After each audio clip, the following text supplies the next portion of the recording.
Anak saya laki-laki berusia 11 tahun. Dia melakukan pencabulan terhadap temannya. Apakah dia akan dipenjara?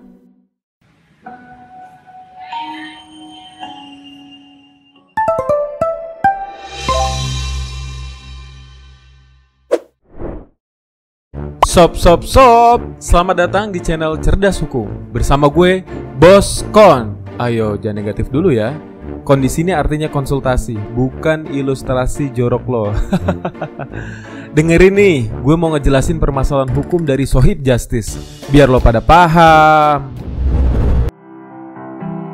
Bos Kon benar-benar apresiasi, karena Sohib Justice sudah mau menceritakan permasalahannya. Terlebih, posisinya di sini sebagai pihak yang dapat dikatakan bersalah. Sebelumnya, kami turut prihatin dengan keadaan yang dialami oleh anak Sohib Justice. Kami memahami kondisi Sohib Justice yang pasti bingung dengan tindakan yang dilakukan oleh anaknya. Seorang anak, dalam Undang-Undang Nomor 17 Tahun 2016 tentang Perlindungan Anak, yaitu perubahan kedua atas Undang-Undang Nomor 23 Tahun 2002 tentang Perlindungan Anak, anak adalah seorang yang belum berusia 18 tahun, termasuk anak yang masih dalam kandungan.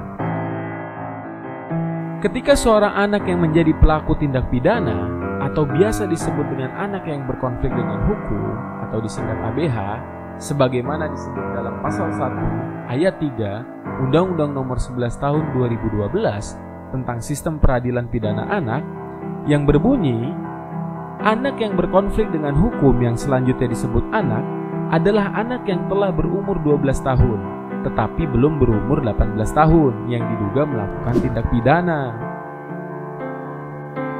Seorang anak yang berhadapan atau berkonflik dengan hukum secara otomatis menjadi anak yang harus mengikuti semua proses hukum, baik bertemu dengan penegak hukum ataupun bagi yang diduga melakukan tindak pidana harus mau dipidana sebagai hukumannya. Padahal, kesalahan seorang anak terkadang perlu menjadi pemakluman karena posisi tumbuh kembang yang memerlukan perhatian penuh, belum dapat berpikir dewasa, sehingga belum dapat memilih mana yang benar dan mana yang salah. Perlakuannya hanya mengambil contoh dari orang yang lebih dewasa atau meniru sebuah tontonan di film atau YouTube, sehingga kesalahan yang dilakukan oleh seorang anak, apalagi melakukan tindak pidana, juga ada campur tangan karena kelalaian dari orang tua ataupun walinya, sob.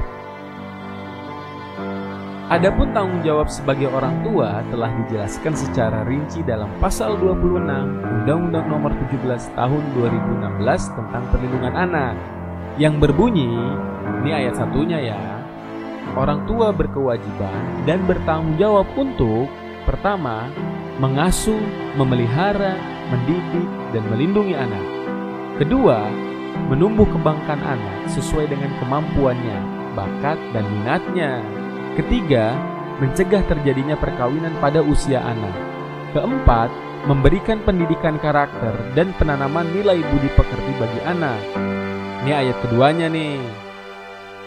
Dalam hal orang tua tidak ada atau tidak diketahui keberadaannya, atau karena suatu sebab tidak dapat melaksanakan kewajiban dan tanggung jawabnya, kewajiban dan tanggung jawab sebagaimana dimaksud pada ayat 1 tadi dapat beralih kepada keluarga yang dilaksanakan sesuai dengan ketentuan peraturan perundang-undangan.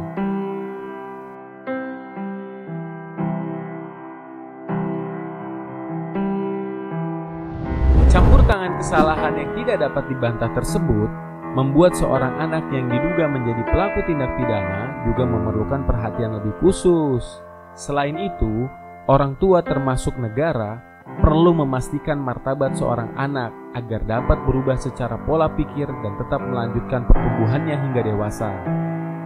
Dalam kasus anak Sohib Justice tersebut, yang masih berusia 11 tahun, sebenarnya tidak dapat dikategorikan dengan anak yang dapat dipidana, apalagi harus mendapatkan hukuman penjara yang minimalnya harus berusia 14 tahun. Nah, hal ini sebagaimana dijelaskan pada pasal 32 ayat 2 Undang-Undang Sistem Peradilan Pidana Anak, yang berbunyi, ini ayat 2-nya nih ya, penahanan terhadap anak hanya dapat dilakukan dengan syarat sebagai berikut. Pertama, anak telah berumur 14 tahun atau lebih. Kedua, diduga melakukan tindak pidana dengan ancaman pidana 7 tahun atau lebih. Adapun proses yang akan didahulukan ialah proses di luar pengadilan atau biasa disebut dengan diversi sob, yang ditegaskan dalam pasal 1 ayat 7 Undang-Undang Sistem Peradilan Pidana Anak, yaitu diversi adalah pengalihan penyelesaian perkara anak dari proses peradilan pidana ke proses di luar peradilan pidana sob. Dalam proses ini juga ditentukan hal-hal yang dapat menebus kesalahan anak Shohib Justice.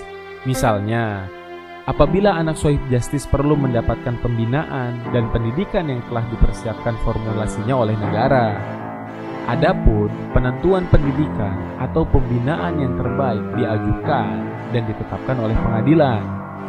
Hal ini diatur dalam pasal 21 Undang-Undang Sistem Peradilan Pidana Anak yang berbunyi, ayat satunya, dalam hal anak belum berusia 12 tahun melakukan atau diduga melakukan tindak pidana, maka penyidik, pembimbing kemasyarakatan, dan pekerja sosial profesional mengambil keputusan untuk pertama, menyerahkan kembali kepada orang tua atau wali.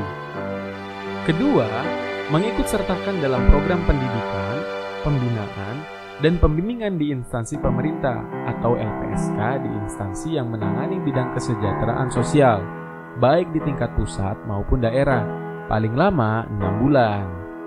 Ayat kedua, keputusan sebagaimana dimaksud pada ayat 1 diserahkan ke pengadilan untuk ditetapkan dalam waktu paling lama 3 hari. Ayat ketiga, Bapas wajib melakukan evaluasi terhadap pelaksanaan program pendidikan, pembinaan, dan pembimbingan kepada anak. Ayat keempat, dalam hal hasil evaluasi sebagaimana dimaksud dalam ayat 3 tadi, anak dinilai masih memerlukan pendidikan, pembinaan, dan pembimbingan lanjutan, masa pendidikan, pembinaan, dan pembimbingan dapat diperpanjang paling lama 6 bulan. Ayat 5, instansi pemerintah dan LPSK sebagaimana dimaksud pada ayat 1 tadi wajib menyampaikan laporan perkembangan anak kepada Bapas secara berkala setiap bulan. Ayat ke-6, ketentuan lebih lanjut mengenai syarat dan tata cara pengambil keputusan serta program pendidikan, pembinaan, dan pembimbingan sebagaimana dimaksud pada ayat 1 tadi diatur dengan peraturan pemerintah. Nah, berdasarkan uraian tersebut, Ananda Shohib Justice tidak dapat dipenjara ataupun dipidana karena batas usia yang belum memasuki untuk dapat dipidana atau ditahan. Namun, tentu keadaan korban perlu dipikirkan atas tindakan anak Shohib Justice, di mana hal ini pasti menjadi pertimbangan penegak hukum dalam mengambil sebuah keputusannya nih. Tetap menjaga dan memperhatikan anak kita ya. Semoga bermanfaat sob.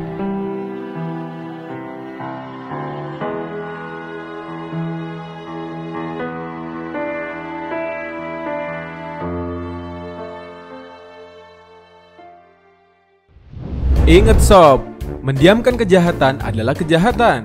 Jadi jangan diem-diem aja lo ngeliat kejahatan. Nanti gue lagi nih yang repot. Yuk share video ini, subscribe and like ya, supaya jangan lo doang nih yang pinter. Jangan lupa juga ya di follow media sosialnya. Gratis sob. Cerdas hukum, semakin cerdas mengerti hukum.